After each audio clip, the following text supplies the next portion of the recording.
G'day folks, I'm Campbell the Bushwackin Swaggie. I'm going to entertain you with a few stories and yarns about this beautiful land I now call my home, and going to take you to the heart of this beautiful land. And this one comes from the Minsulu people off their country. It's one about the Uluru, and I call this I the spirit of the rock, and the verse is from the viewpoint of the rock itself. Here we go. Hear I the spirit of the rock, old ageless Uluru. I hear below the salmon singing and the clapstick too.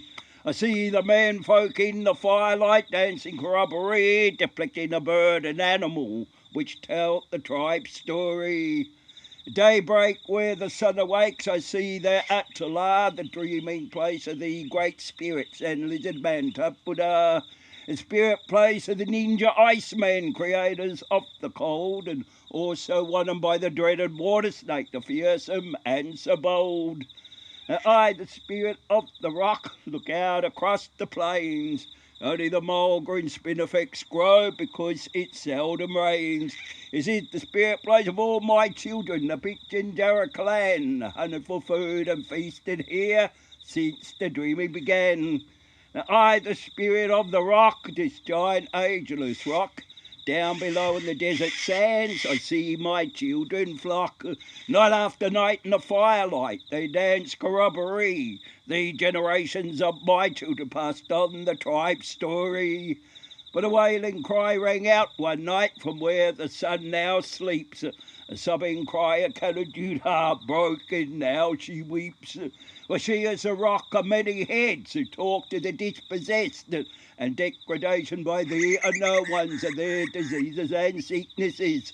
That's when I saw my children driven away by the unknown one charms, and to the screaming infant snatched away from its mother's arms. Leaving me to grieve for the loss of my children, I sob in falling tears, but no more will the age-old tradition continue on into future years. Till I, the spirit of the rock, survive, old ageless Uluru, but no more today I hear the salmon or the clapsticks too. No more the men leap in the firelight, tell the tribe's story, and no more is heard my children's laughter way out by the mulga trees. To the Minsulu people.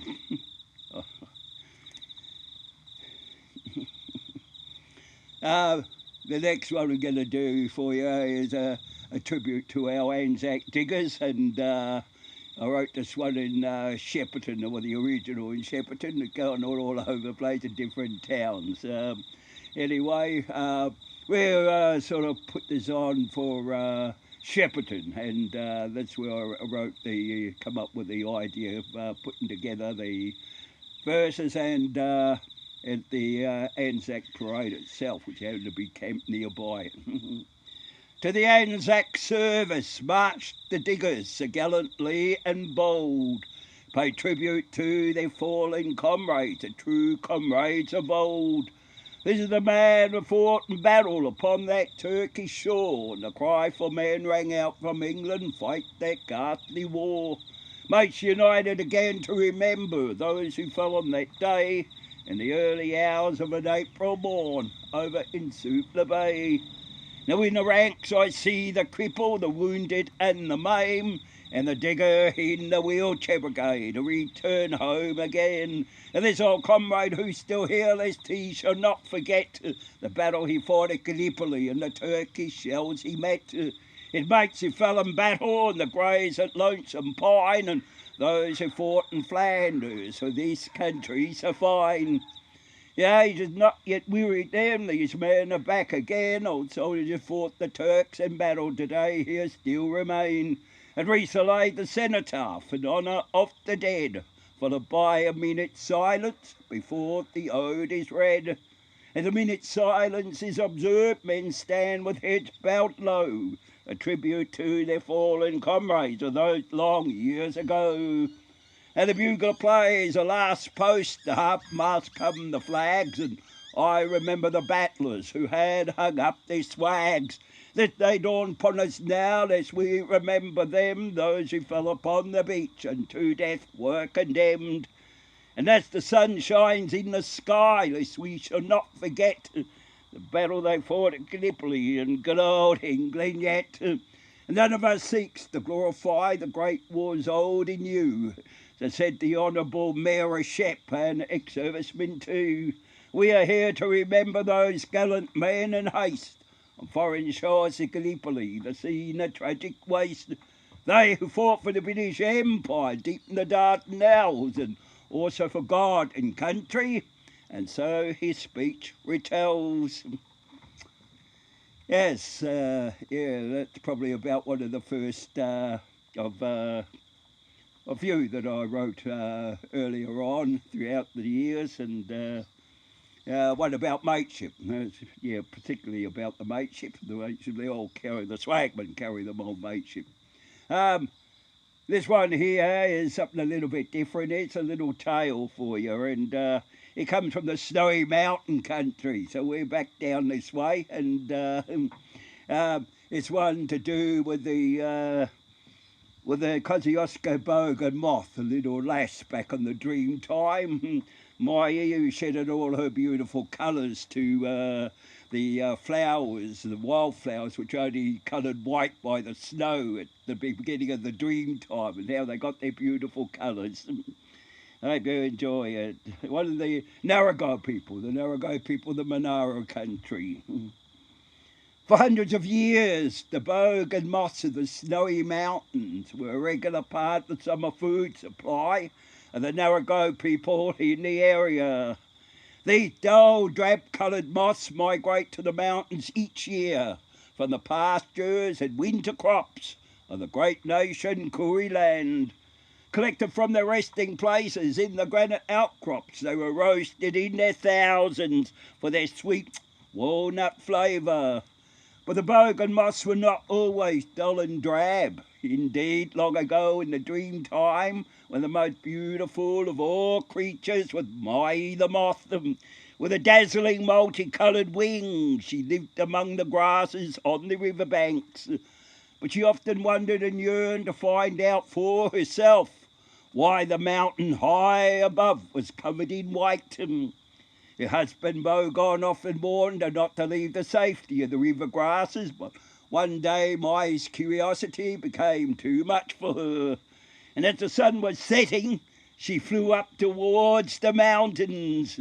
She reached them just as the snows began to fall. The snow beat the fragile Mai to the ground and soon covered her. But Mai did not die. She lay covered by the snow until spring.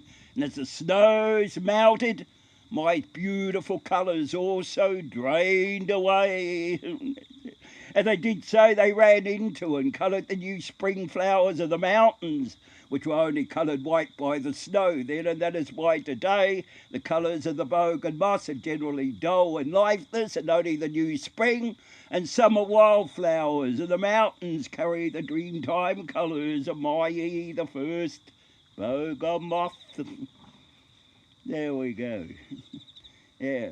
And it's a sort of feasting time around about January and December, and most of the other people from the Ngunnawal country or Ngunnawal country up there in Canberra, and the Wiradjuri people, they come down and join in the feasts and that, the feasting and that, and yeah, quite tasty for their walnut flavour. Yeah. I'm going to do one about the Australia's first attempt to have a multicultural society in this country. It would have been the 1850s, back in the gold digging days in Ballarat, and over there at part of the Children of Eureka's organisation or performing group, me and Shane and a few other people too as well. He put this one together, did tribute to Raffaella Carboni and Peter Lawler, and I called this one Heroes of Eureka. So some hard times on the Eureka diggings in 1854, digger hunts and licence fees, as miners did deplore. So a meeting was held on Bakery Hill to brave the tyrant's hand. It was miners we burnt our licences, took a rebel stand. We fought for our rights and liberties beneath the Southern Cross, and I swear the oath of allegiance. Before the fight we lost, led by the gallant Lawler, Caboni, his second in command. These gallant men fought side by side, lead a rebel stand. In a battle that was over in minutes, 30 or more lay dead. Our flag it lay there on the ground, and all the clay was red.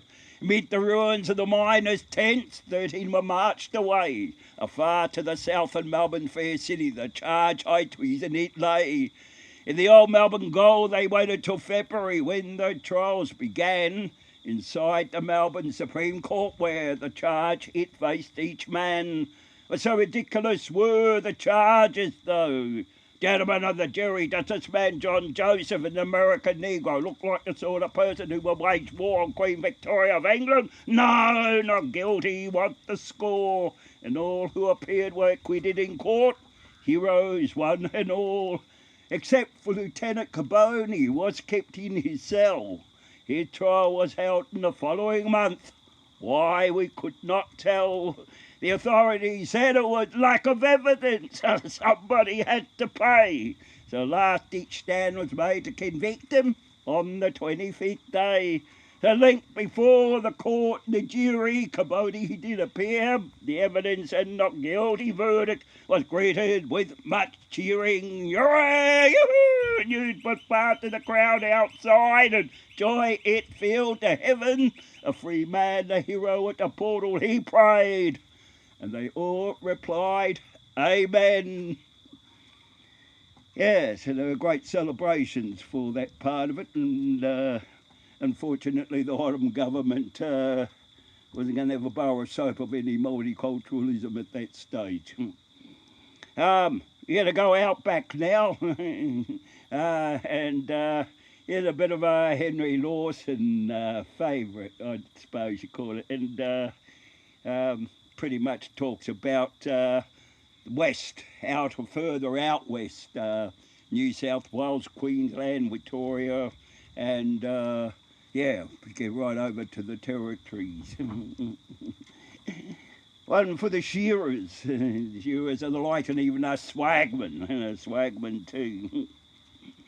The old year went and the new returned, and the withering weeks of drought. Cheque was spent, the shearer earned. The sheds were all cut out. The publican's words were short and few, and the publican's looks were black. For the time had come of the shearer knew to carry his swags out back. For time means tucker and tramp you must, and the scrubs and the plains are wide.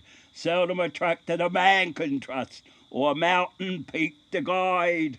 All day long in the dust and heat, when summer is on the track, it stinted stomach and blistered feet, they carried their swags out back. He tramped away from the shanty there, where the days were long and hot. Never a soul to know or care if he died on the track or not. Poor the city have friends in woe, no matter how much they lack. But only God and the Swaggie knows how poor man fares out back. He begged his way on the past Peru and the Warrego tracks once more. He lived like a dog, as swagmen do, to the western station shore. But men were many and sheds were full, for work in the town was slack. The traveller never got hands and wool, though he tramped for a year out back. In stiffening noons, when his back was run by its load, the air seemed dead, and the water warmed in his water bag, hung to his arm like lead. Times of floods were plains of seas, and the scrubs were cold and black. He ploughed and mud to his trembling knees, and paid for his sins out back. He blamed himself in the year too late in his heaviest hours of life. 'Twas little he dreamt that a shearing mate had care of his home and wife. In times of wrongs your kindred come and treacherous tongues attack, for a man had better away from home or dead to the world out back. A dirty and careless and old he was, his lamp of hope grew dim. He tramped for a year to the swag he bore, seemed part of himself to him. And the bullock drags in the sandy ruts, he followed the dreary track, with never a thought but to reach the huts, and the sun went down out back. It chanced one day when the north wind blew and it faced like a furnace breath. He left the track for a tank he knew 'twas a shortcut to his death. For the bed of the tank was hard and dry and crossed with many a crack, and though it was a terrible thing to die of thirst in the scrub out back, a drover came, but the fringe of law was eastward many a mile. He never reported the thing he saw, it was not worth his while. The tanks are full and the grass is high and the mole got off the track with the bleaching bones of a white fella light by mouldering swag out back. With time mean tucker and trampai must, and the plains and the scrubs are wide. Seldom a track that I can trust, or mountain peak to guide. All day long in the dust and heat, you're truly from the outside track. And me stinted stomach, me blistered feet, gonna carry these swags out back. Henry Lawson, master who just celebrated his centenary of his passing last year. 1922, September 2nd. What a lucky one to get a state funeral.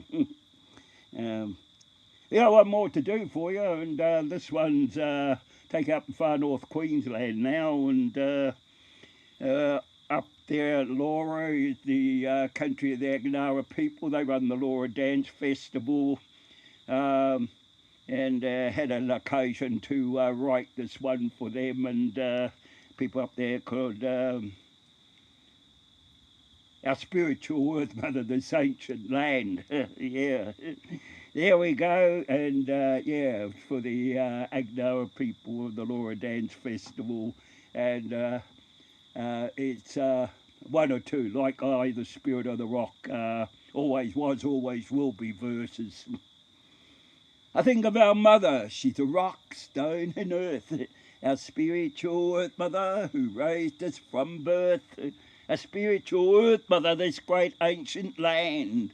Or she is the dreaming, she's a red dust and sand, or clothed in rainforest, she's a rock, stone and earth, she's a spiritual earth mother who raised us from birth. In the valleys I see the red kangaroos in the dawn, the birds in the trees sing, a new day is born. And to the sun woman as she crosses the sky with the blazing fire sticks as each night passes by. But I worship the dreaming, she's a rock, stone and earth, she's a spiritual earth mother who raised us from birth. I see the lightning from the mountains, hear the thunder, see the rains, filling all of her rivers like the blood in our veins. And the greenery of a rainforest and the caves up so high, feasting of the animals where the water holes lie. In this land of our dreaming, she's a rock, stone and earth. She's a spiritual earth mother who raised us from birth. I cherish our earth mother, the mountain, the tree, watches as we all dance to her corroboree.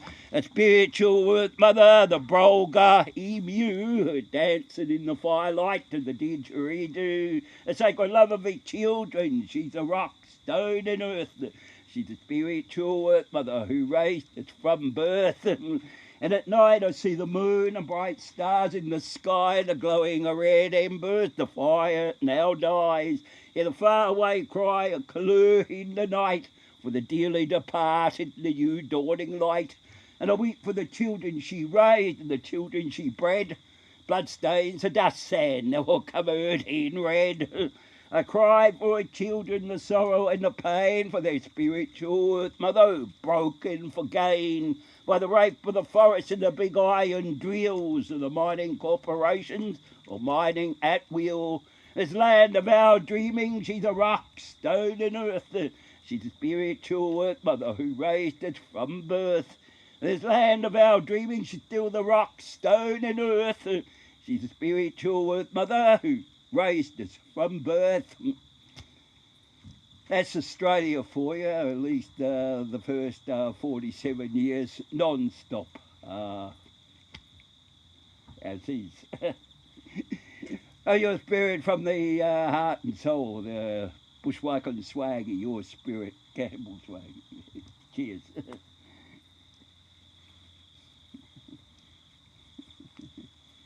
Well done. Thanks, mate. That was fun.